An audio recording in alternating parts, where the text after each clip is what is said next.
Do you know what are you doing, sister? Yes, I know. I am preparing for a brownie time. Okay. Hello. Hello. Welcome to Brownie Time. Welcome to Brownie Time.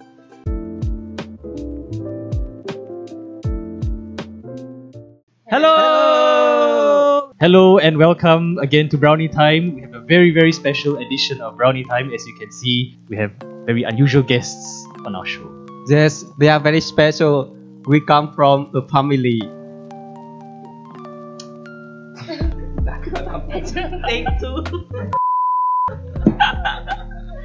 Because of the two special guests, so I get nervous. Just relax. So today, it's a special episode. We would like to introduce to all of you their two sisters from CMT. In the family of Carmelite, we have a lot of congregations, female or male congregations that we share the same spirituality, the CMT sisters. So maybe sisters, you can introduce yourselves. So, hi. I am Sister Vima Porcaray. I am from Mindanao, but I am recently assigned here in Manila. I'm Sister Claire Marisi, and I am from Luzon, and at the same time, I am also assigned here in New Manila together with Sister Vima. Okay, and you're from the CMT. What does CMT stand for? Carmelitas Misioneras Teresianas.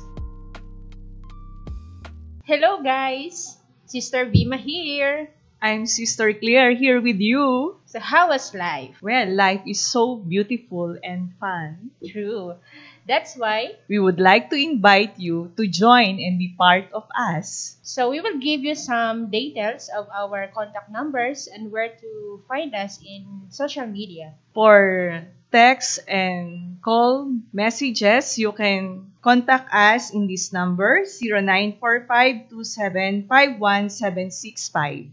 So on our FB and Facebook page, just type CMT Vocation Asia. We hope to meet some ladies and be welcome in our community. So again, we as CMT Carmelitas. Repeating. Take two. So here we are, CMT Carmelitas Misioneras Teresianas. And as of this filming, they just celebrated the feast day of their founder just yesterday, Blessed Francisco Palau. Yeah, our founder. What is the CMT congregation and what do you do? So, I allow you to be the first one.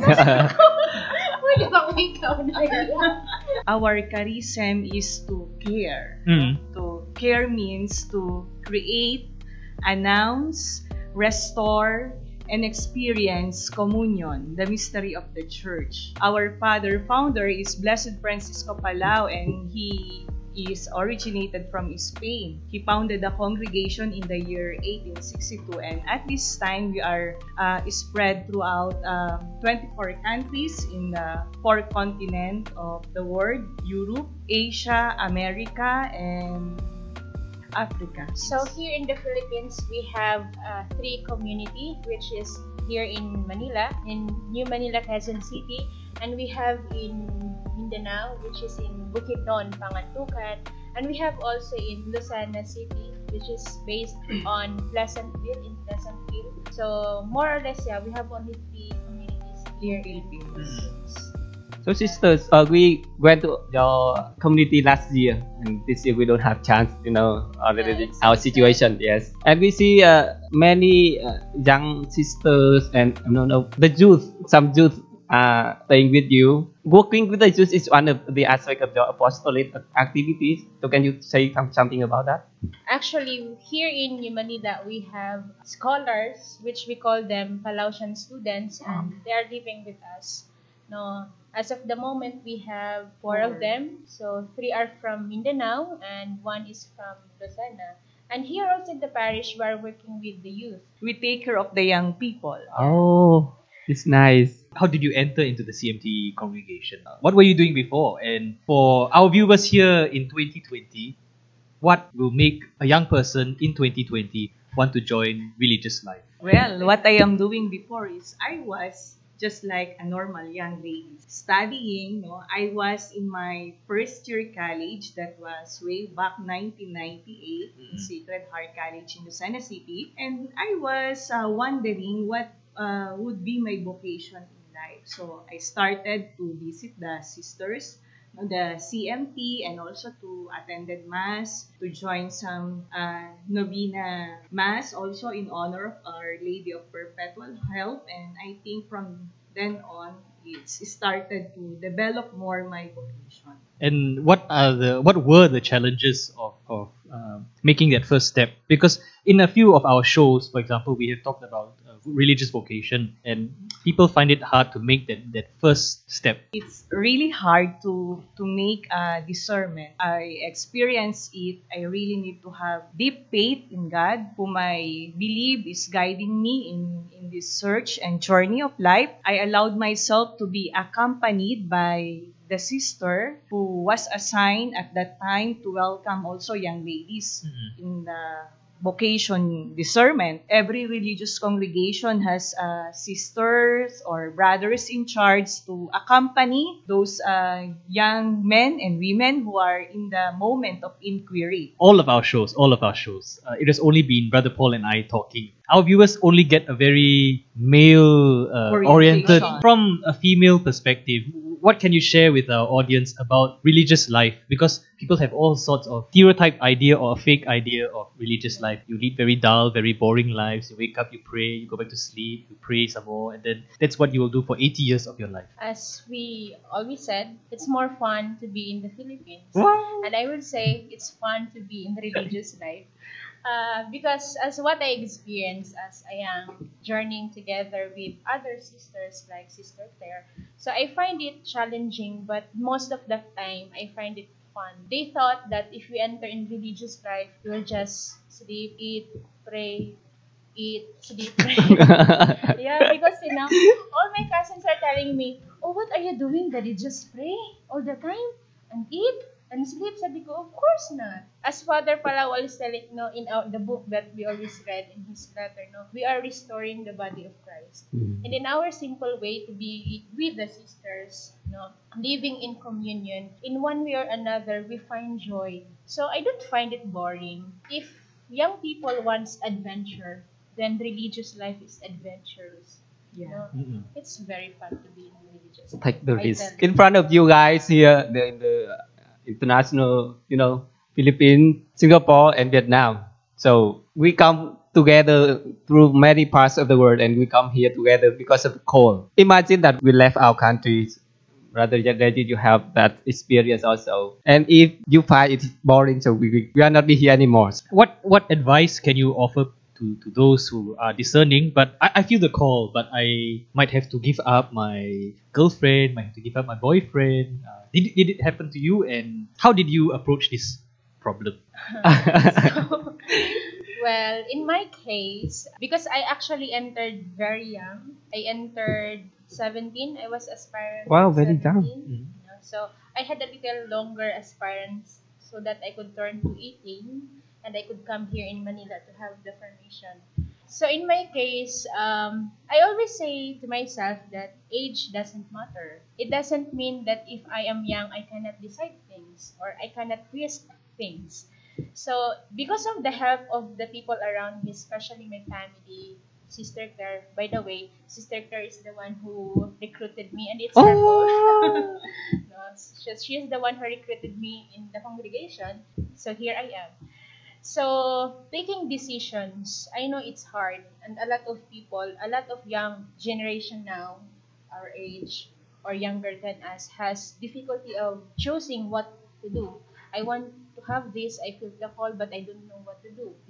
Or because I don't want to give up things. So for me, if you don't take risk and if you don't take steps, it's so hard to decide because we cannot assure life. We don't know that the following day you will be dead, or the following day you will be happy, or the following day you will be sad. So I always tell myself, if I don't decide things right now, so when? Do I need to wait the day when I will just say, why I didn't take risk. It's just a matter of having a strong conviction. One way or another, everything you decide is always on the right way, on the right positions in life. Because there's no 100%. We always say happiness is a decision. If I don't decide, But it's good to start at 17 because at that time, it was also my age when I was in college. No? I was at my 17, no? But I enter right after my college because I believe that it is the best that I can offer to God, my education, to serve the church, no, and to serve also our needy brothers and sisters here in Philippines. Because I was inspired to see Spanish sisters, no, serving our Filipino people, no, especially the poor ones, the poor families. I have chance to talk to some young people that nowadays they have, when they decide to have to pursue their vocation, they are ready to join, even though they are very young. It happens in Vietnam. This last 2 weeks, they saw my picture, like, my profile picture, and they, are you Carmelite? Yes. Can I join Carmelite? What is the condition? Excuse me, you are male or female? I am female. Hey, you cannot join me. She really wants to join, even she did not, finish high school. So, but I just keep your vocation, finish your high school, and just contact. Yeah, I was really struck by what you said, sister. That you are young now, you are the prime of your life, and this is the best time to give it to God. Rather than, okay, you're young now, prime of your life, I will give it to outside society. We want to give the best to God, and not give him, okay, maybe after I'm old, I'm semi-retired, I will join a congregation and do something with my life. Experience. Sorry, because I'm guilty of, maybe I will go out and enjoy first. Actually, I observed that the two of you joined the religious life very early. yeah. Agree, quite. Yeah. Oh, see, maybe the men are not so generous. God is really working in each and every person in a very mysterious ways, no? Each one of us has our own story to tell, how God started the call to each one of us. The life will be boring if we have the same story. So thank you, sisters, for taking the time to be on our program. It's the first time we have outside guests. We are very happy to have you. Hopefully, we'll have also more outside guests. This will be the start, maybe. I know people are asking for the OCARMs to be also a part of this. So, but we'll see what we can do, in such a situation. Thank you also for inviting us. It is an honor on our part to be part of your program. Wow. Yes, so thank you very much. This will be a great opportunity also for us to express our experience. So thank you, brothers, and thank you, Brownie Time, for inviting us. We must also thank our technician behind the scenes, Brother Romeo, who's sitting behind the desk. Romeo. Thanks, brother. So today I will not wish you. I will wish you silently, but let our two guests will for sure that we will pray for all your intentions also. So maybe, sisters, you can do the farewell for us. Yes. Thank you once again, Brownie Time. We are so happy to be with you, and we want to tell bye-bye to the young people listening to this program. We wish that you may also find your vocation in the church. So thank you guys for watching. Don't forget always to watch Brownie Time. So we wish all of you to have a good health, have a happy life, and continuously be a joyful person as you are always. Yay! Bye!